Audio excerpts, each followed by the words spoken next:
What about the USA? Were you disappointed they didn't hold out the other night and beat the Welsh? 100%. As you saw, they dominated Wales in the first half. The way they moved and how they played, I think they really came out with a lot of energy, and it just wilted in the second half. It was a game. It was a game of two halves. Yeah.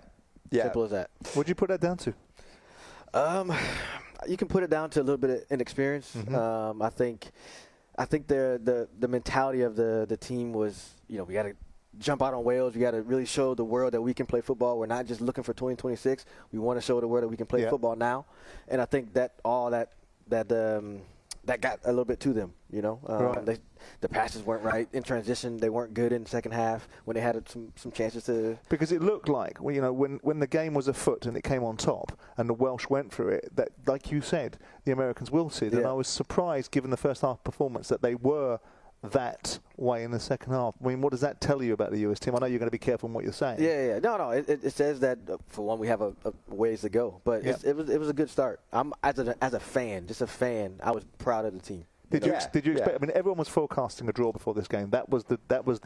I thought they were going to win. I thought they were going to win. Yeah. Yes. I thought they were going to win. Even before the first half, I thought they were going to win. I thought the first half went exactly how I thought the game would look like, and then the second half was completely different, as we saw. I mean, DaMarcus, you've been after this thing for a while. You played it four World Cups. You played it four World Cups. Never got close, Simon. Never got close. Don't worry about that, mate. But the fact of the matter is, USA are here. How does this team compare to the ones that you played in? I think one, we could just say just the age. I mean, they're all under 23 except for Tim Ream, at Fulham.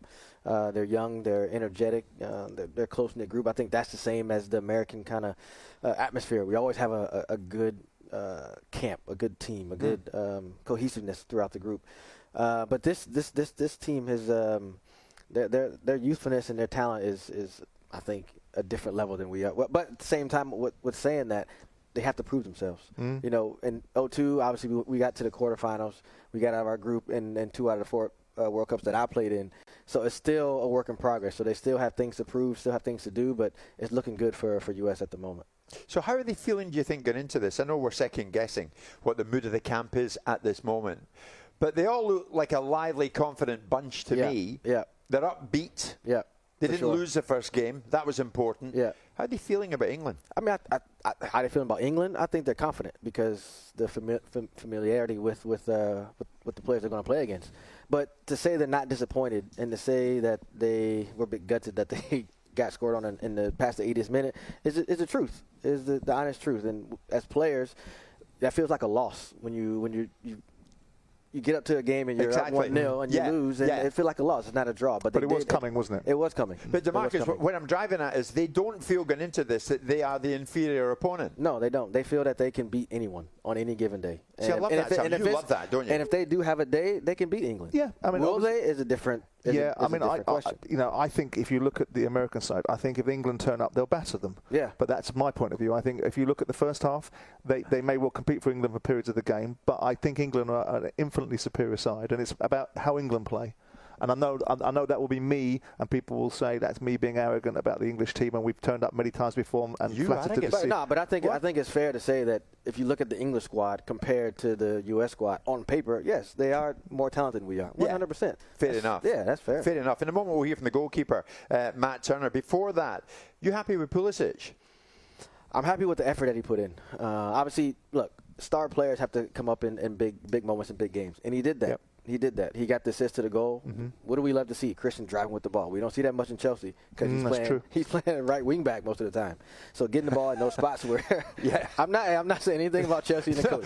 But I'm just saying you're right though. He's playing a different position, but now he's in a spot where he can be dangerous, and for us, it's a big bonus. So him to make that pass to Timothy Weah was huge for us. You gave a dismissive look when we spoke about Pulisic. Yeah, well, I mean, I've watched him. I thought he was about to arrive after the FA Cup final when he was so pertinent in the first half.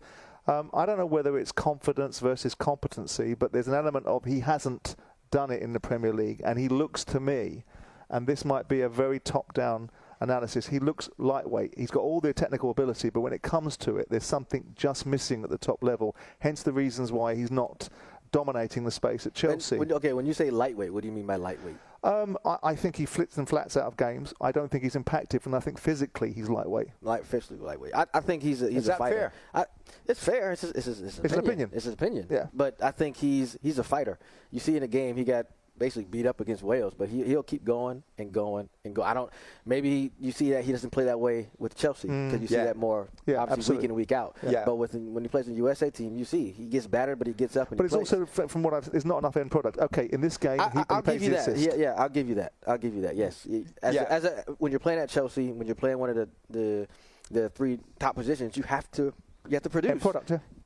And that's the main thing, DaMarcus. We've learned a lot. I mean, when you look at it, the USA have the second youngest squad in Qatar. I think the Ghanaians are the youngest. Mm-hmm. So, they're inexperienced, but they're in no way overawed by this place. No, not at all. And I think that speaks well of the confidence in this group and the players that they have in the group. I mean, you look at our captain. He's 23 years old, the youngest captain in the World Cup. He came from one of the academies in MLS.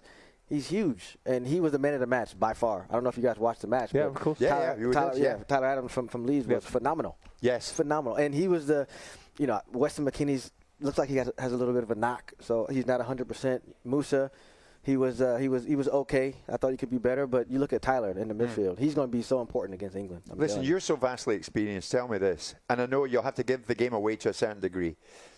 How did the USA get to England? I think they're in transition. They have to. The things that Matt Turner talked about, they have to get that part right. They have to get that part right because they're not gonna out-possess England, especially if England play 4 in the back. 5 maybe, but they play 4 in the back and they play how they. USA cannot give them too much respect. They have to go out and step on their toes from the first minute, just like they did against Wales. And I can see them doing that, Simon. They can. They have to.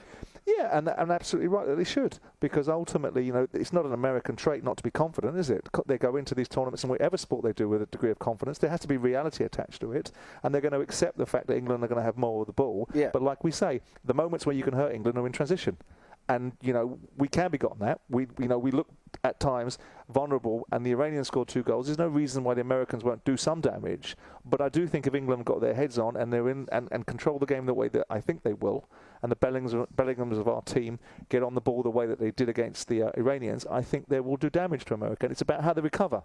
It's about how the Americans recover to any adversity in the same way. I wouldn't be surprised if the Americans score first. I wouldn't be surprised if the game plays that way. Yeah. But I do think if England are focused and motivated, which of course they will be, that it's their game to control, it's their game to win, and it's their game to make the Americans almost passengers. So, DaMarcus, at home, and I don't mean Fort Wayne, Indiana, where you're from, I mean on a wider basis than that, what's the mood?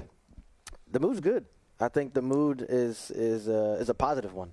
We know that we're playing England. We know we're playing one of the best teams in the tournament. But I think that for the most part, everyone is, for one, concentrated on Thanksgiving. That's a big event, and that's going to kind of help the momentum for the national team. Going into this game tomorrow.